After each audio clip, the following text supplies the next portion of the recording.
Thank you to Squarespace for sponsoring today's video.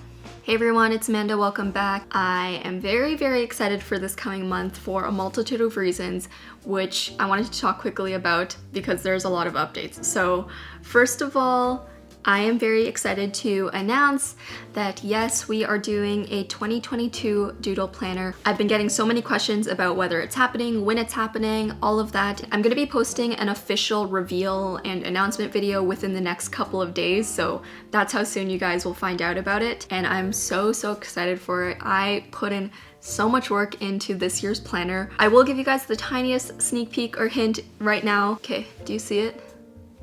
This is one of the colors and it's one of my favorites, but you guys will see all of them soon. If you do want to know right when it comes out, I would turn on that notification bell, and obviously I'll post on like Instagram and everywhere else. Anyway, besides the planner launch, which has obviously been taking up most of my time recently, I will actually be in LA for over a month. I will be there for all of November and a little bit of December. In my last Plan With Me video for October, I introduced a new segment in these videos where we set goals for the upcoming month and we'll review them. So my goal last month was that I wanted to reach out to friends more. I definitely achieved that. I hung out with a couple people that I hadn't seen in a while, and I'm definitely going to be continuing that in November, especially when I'm in a new environment in LA.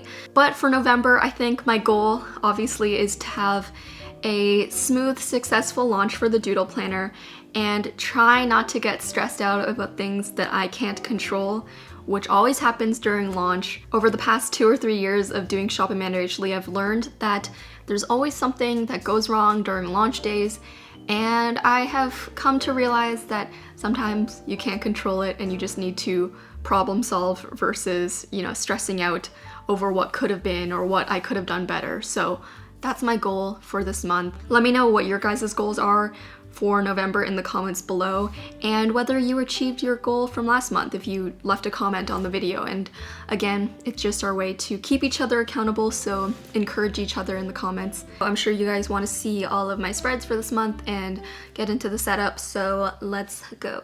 Okay, so I went to the art store specifically for this Plan With Me video. Here is my plan. Basically, I wanted to do an Andy Warhol pop art inspired theme. There are a couple of reasons why, one of which being I recently went to the Andy Warhol exhibit in the Art Gallery of Toronto at the AGO. It was really fun, very inspiring. I love seeing the color palettes and just learning more about his life.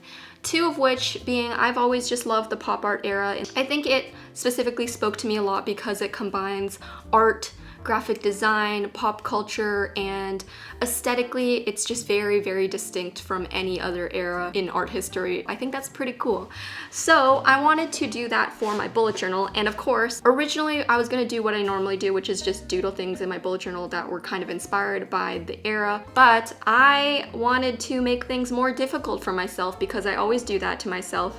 And I also wanted to experiment with new art styles and art mediums, so I wanted to do printmaking for this Plan With Me video. So if you didn't know, printmaking was a very common art medium in the pop art era. A lot of the most famous artworks that you know and love by Andy Warhol are all prints. I personally got this guy over here, which is kind of this large rubber block, but this is called soft block linoleum. I did this in high school. When I was in art program in high school, we did a little linoleum printmaking unit, but I haven't done it since, so we'll see how it turns out. This whole entire segment of the video might get cut out if it's a fail. I suspect that most of you guys won't be going to your art store getting linoleum blocks to create rubber stamps for the sole purpose of creating a bullet journal that will only be used for the month. But I thought maybe seeing the process would be interesting for you guys. And again, you can definitely recreate what I do just with a normal pen or marker. Anyway, so I have this soft block linoleum. I got a lino cutter, which is this guy over here. Basically, this is used to carve out chunks from the rubber, and that's how you create the grooves in the rubber, almost like you would see in a stamp, and you can kind of carve it to whatever you want. And it comes with different attachments on the inside of here, so if you want larger lines or thicker or thinner lines, you can switch out the tip as well. So my goal is to do printmaking for lazy people, aka me. This is what I cut. I just made these little 5 centimeter by 5 centimeter blocks because I wanted to make sure I have similar size stamps that I'll be stamping. I cut more than I needed just because I might mess up, but it kind of looks like tofu blocks. Forbidden tofu. As you guys can tell already, the format of this video is a bit different from my normal Plan With Me videos. I wanted to include more of the process kind of vlog style, but because of that, I already know that my voiceover is going to be all over the place. There's a lot of things that I want to talk about and explain, so just bear with me if I'm kind of scatterbrained while I'm talking about this.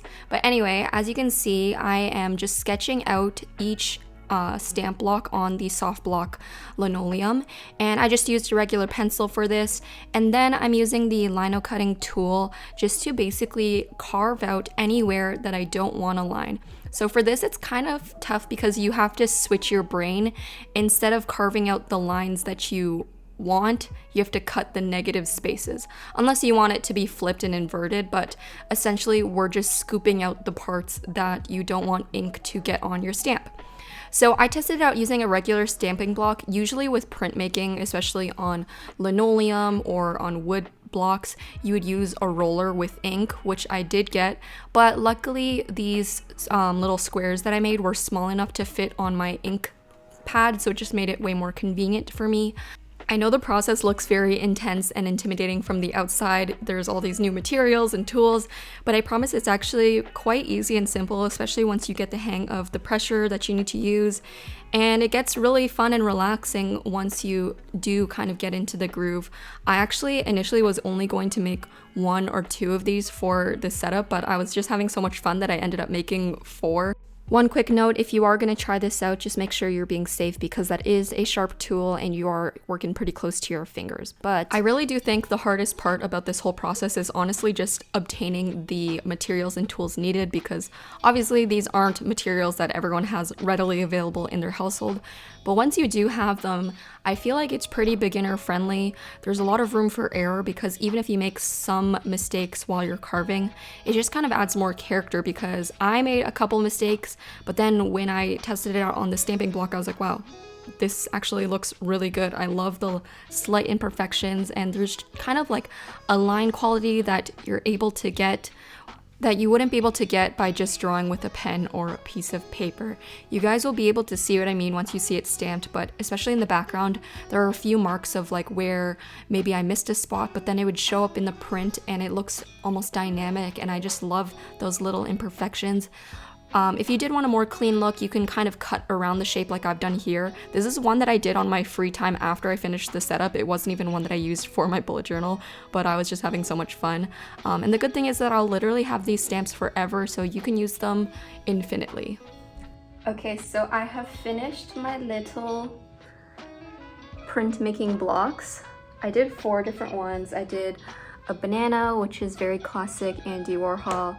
It's a cute little butterfly, some lips, kind of like, I don't know, Rolling Stones-y, and then some cherries. And it's actually faster than I expected. I did all 4 in one sitting. It was very relaxing and satisfying. It's the same energy, I feel like, as soap cutting videos, just watching these parts getting carved out. I saved the pile of shavings that came from it. With printmaking, especially the way that Andy Warhol did it, I mean, I don't think he used linoleum, but either way, the principles are the same. If they wanted to get like a color, basically they would create multiple of these print blocks, and they would have to carve out each part that they wanted specifically colored. So if I wanted these lips to be red, I would create a separate print stamp block that had that shape in red, and then I would use this on top for black. Same thing, if I wanted the background to be a different color, I would kind of carve out a stamping block that only had those background parts and then kind of layer the ink like that. So that's kind of like a brief background on how prints are typically made. I don't have enough time to create stamping blocks for each individual layer, so what I'm actually going to be doing to kind of cheat my way into doing that is I got some colorful paper, and I'm going to actually just stamp it on that, and it'll kind of give me the illusion of that bright Andy Warhol look without having to create multiples of the same stamping block. But I still think this was like fun and definitely a good idea to get into the spirit of printmaking. So I'm gonna now head to my normal filming setup and we're gonna make some bullet journal spreads. All right, voiceover Amanda is back. Hello. But let me know if you guys enjoyed seeing more of like the behind the scenes of my whole plan with me's, like those vlog style clips. I felt like it was very interesting for this video because of all of the new materials, and there was a lot to explain that I don't think I would be able to explain in a regular voiceover. But if you guys do enjoy that format, maybe I can try doing that more for future plan with me's. But anyway, we'll just be chatting like normal now. So as you see, I'm cutting out all of these colored pieces of paper in the same size as my stamps that I made, 5 by 5 centimeters, and I'm just gonna have all of these ready to go so I can kind of play around with the layout, which you'll see here. I'm kind of placing and seeing what color patterns that I like. I decided to go for a 2 by 6 layout. A lot of Andy Warhol's work is very repetitive. There's kind of like multiples, and he played with color palettes and very unusual color palettes. I feel like a lot of complementary colors. Once I found colors that I liked and worked well together, I basically just used my little printmaking blocks and stamped them within each square. Again, normally with linoleum printing blocks you'd use a roller with actual ink, but because they were small enough to use my stamping pad, it was really convenient. And making the spreads for the rest of the month is going to be super easy because I won't need to keep redrawing things. I can just reuse the stamps.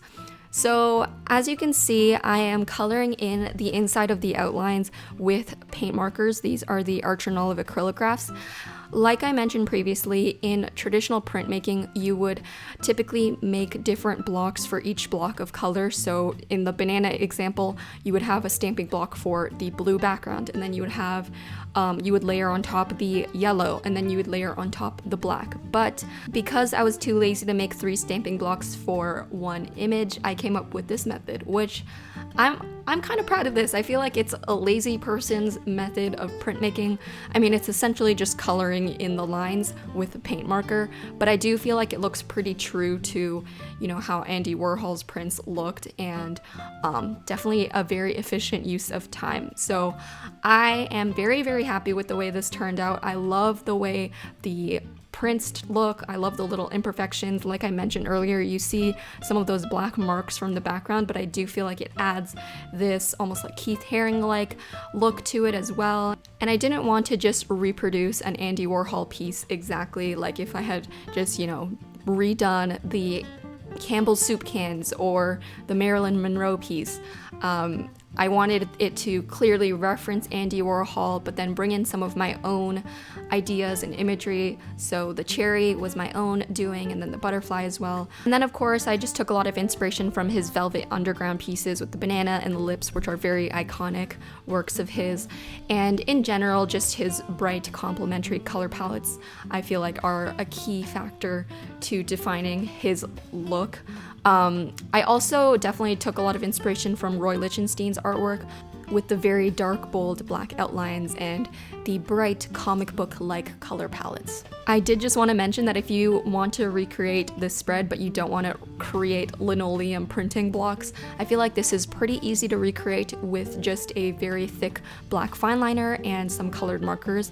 Preferably, I think paint markers to give you that bright, bold, solid look, but honestly, even if you just use like Crayola Super Tips and were just really clean with your coloring and your lines, you can definitely create something similar, so don't let this scare you from trying to recreate this.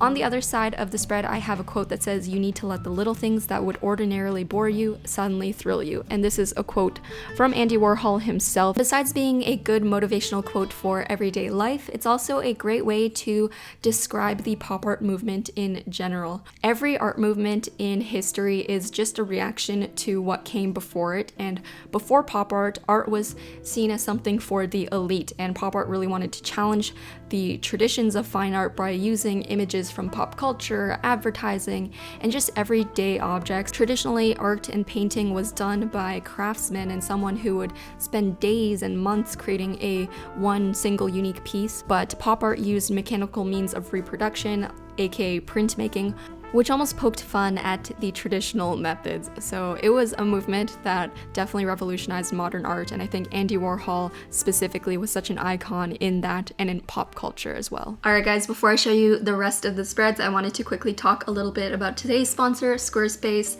As you guys probably know by now, Squarespace is a big friend to the channel. My personal website, amandarachlee.com, was built on Squarespace, and I just think it's the best all-in-one platform to help you build a website, build your online presence, whether you need marketing tools, analytics, e-commerce.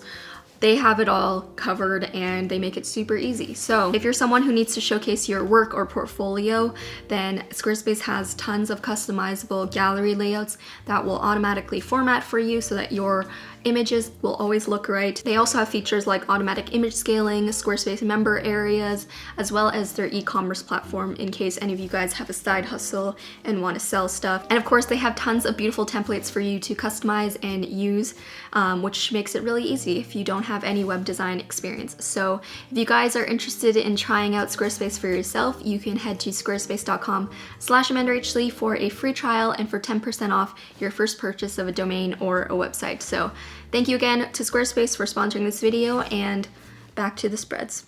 Once I had the linoleum blocks completed and I had the method kind of figured out with the colored paper and the paint markers, it was pretty smooth sailing and very quick from there on out. So, you know, I just created my spreads and used those visual elements around it. In terms of the actual like layouts, I kept them very, very simple and bold. I think I used a pretty thick fine liner for most things for this month. I think it was a 12 thickness. These fine liners are the Sakura Pigma Micron, the special anniversary ones, so it's the 12 thickness, but you can probably use like a 0.8 or something if you want to achieve that bold dark outline look. I also used the colored paper a lot as visual elements, such as here I used it for the headers of the calendar so that it would match really well with the setup. Because you guys can pretty much just see what I'm creating in my bullet journal, and at this point I think a lot of you guys know what I'm doing because I've done so many of these videos, I thought I would take the rest of this voiceover to talk a little bit more about the pop art movement, and if there is anything that needs a bit more explaining in terms of the bullet journal, then I'll check back in. But I thought this could be a fun little, you know, art history lesson with Amanda. I'll be your guys' teacher, and maybe you guys can learn something new. I personally love art history, and I just love learning about different art styles in general because I think it's really important to inform your kind of mental file folder of references. You can kind of take what you like from each movement and apply it to your own artwork and just have a larger visual reference of things from history. So I guess all that to say, welcome to Professor Amanda's art history class. But anyway, I think one of the, again, main characteristics of pop art was that blurred boundary between high art and low culture, and it's definitely one of the biggest characteristics of pop art is just that, you know, removing that elitist idea of art. Previously, the era before was abstract expressionism, which you guys probably might be familiar with, like Jackson Pollock, and abstract expressionist artwork was very just, you know, like do what you feel. Specifically, if you think of Jackson Pollock's artwork, it was just, you know, big brushstrokes, not really anything represented. It was just pouring your soul into the canvas. It was very gestural and expressive, but pop art, in contrast to that, was almost emotionally removed and ambivalent to it. A lot of it was removing a specific object from the context, maybe pairing it with unexpected materials. For example, Andy Warhol's iconic Campbell's soup can image, or his Coca-Cola bottles. It was literally just an image of those tin cans or the Coca-Cola bottle on a blank background. There's no context to the image whatsoever. Just checking back in to my bullet journal spread here, I'm making my habit trackers, and I actually made them on the little colored paper squares to match the repetitive print vibe of the previous spreads. So you'll see I'm just drawing out my mini calendars on there and then having the headers above it in different contrasting colors. So back to my art history talk, I think one of the main criticisms of the pop art movement that some people have mentioned is that it might be seen as an endorsement of capitalism, especially with the glorifying of the logos and the brands, which were used quite a lot in a lot of the pieces. On the flip side, some others see it as a critique of capitalism, so I think you can kind of see both ways, especially because pop art came post-World War II when there's the manufacturing boom and the media boom. And I also think this is kind of natural because a lot of pop artists actually began their careers in commercial art. A lot of them were graphic designers and billboard painters. Andy Warhol specifically was a magazine illustrator and graphic designer. James Rosenquist was a billboard painter. So I think they brought a lot of those elements that they used in their past into their artwork. And again, I think this is the reason why it seamlessly blended high art, pop culture, manufactured goods, and all of that. Alright, so for my bullet journal spread, you can see I used the paint markers on top of the colored paper to create the headers, to create that contrast, the complementary color look. And then on the other side, I used the stamp straight on the white paper just for a different vibe, but I still colored them in. I was thinking that in the future it could be fun to experiment with different ink colors. For this whole setup, I pretty much just used the one black ink pad, but I could get different colors of inks and then color it in with different colors of paint markers, and that would definitely give it even more of an Andy Warhol vibe because he would invert colors a lot and use very untraditional colors for like outlines and stuff like that. So maybe I'll head to the art store and get some bright colors of ink and experiment throughout the month because I think that would definitely be fun. But on this spread, at the top, I have just a small little playlist spread. It's not really a playlist, it's mostly just like my recent top favorite songs. And I actually chose songs that referenced some of the items that I drew. So I have a song called Cherry and a song called Butterfly. And then below it, I have my package tracker, which I just use to track any shipments that I have coming in for the month. Finally, we have my weekly spread. So for this weekly spread, I'm doing a vertical layout with 3 columns, and I had to cut the squares a little bit thinner for this because it wouldn't fit perfectly horizontally. But I have the 3 columns and I have a small header underneath it, and again using those contrasted colors. I wrote out the lines of the columns with my thick black fine liner, and then on top of those blocks I'm just using my stamping blocks.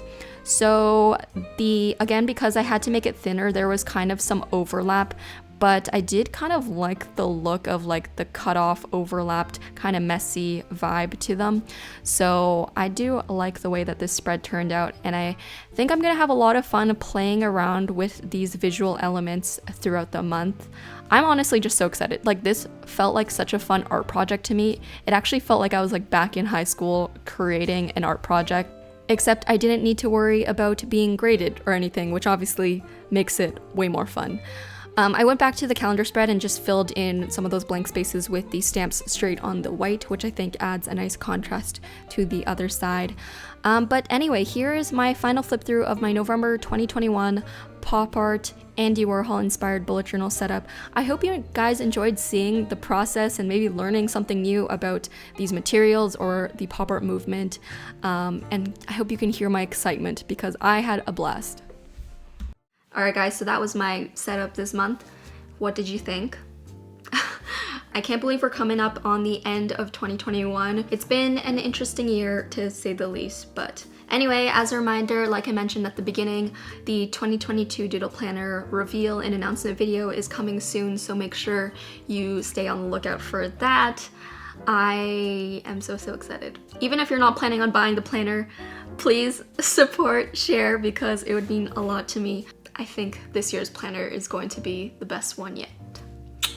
Anyway, as usual, this is the time for me to showcase some of your recreations, which I will put here. If you guys recreate any of my spreads, whether it be from this video or my previous videos, or even if you're coloring in your doodle planner, tag me in it. I love to see it. You can tag me on all platforms. You can tag me on all platforms: Instagram, TikTok, Twitter, all at Amanda Richley. You can also join me on Twitch for weekly live streams every Saturday morning. Because I will be in LA for November, the time of the streams will now be 11 a.m. PST instead of EST, so just keep that in mind. But streams are always a fun time, and I hope to see you there. I guess that's it. Thank you for watching as usual, and I will talk to you in the next one, which will be a very exciting video, so see you there. Keep doodling. Bye.